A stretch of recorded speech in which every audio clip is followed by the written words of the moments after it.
জমি জালিয়াতি মামলায় জয় কামদারকে জেরায় শান্তনু ও জয়ের আর্থিক লেনদেন নিয়ে প্রশ্ন।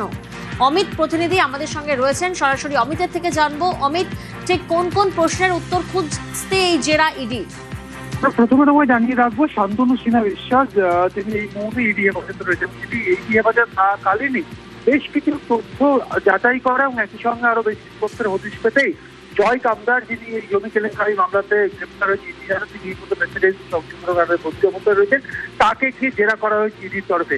ইডি সূত্রে দাবি করা হচ্ছে জয় কামদারের বাড়ি থেকে উদ্ধার হওয়া নথিপত্র, ডায়েরি এবং জয় কামদারের যে দুটি মোবাইল ফোন বাজেয়াপ্ত করা হয়েছে তার যে হোয়াটসঅ্যাপ চ্যাট বা হোয়াটসঅ্যাপ ডিটেলস, সেখান থেকে যে সমস্ত তথ্য উঠে এসছে এবং একসঙ্গে শান্তনু সিনহা বিশ্বাসের সঙ্গে তার আর্থিক লেনদেন, তার ঘনিষ্ঠ সম্পর্ক এবং একাধিক যে টেক্সট মেসেজ গুলো সেগুলো ক্লারিফাই করা এবং এর বাইরে গিয়েও শান্তনু সিনহা বিশ্বাস ছাড়াও আরো একাধিক পুলিশ কর্তাকে তিনি যে টাকা দিয়েছিলেন, উপহার পাঠিয়েছেন, এই বিষয়গুলোকে আরো বিস্তারিত জানার জন্যই জয় কামদারকে জেরা করা হয়েছে ইডির তরফে। সুতরাং আরেকটি জেরা করা হয়েছে আমাদের ইডি সূত্রে খবর। বেশ।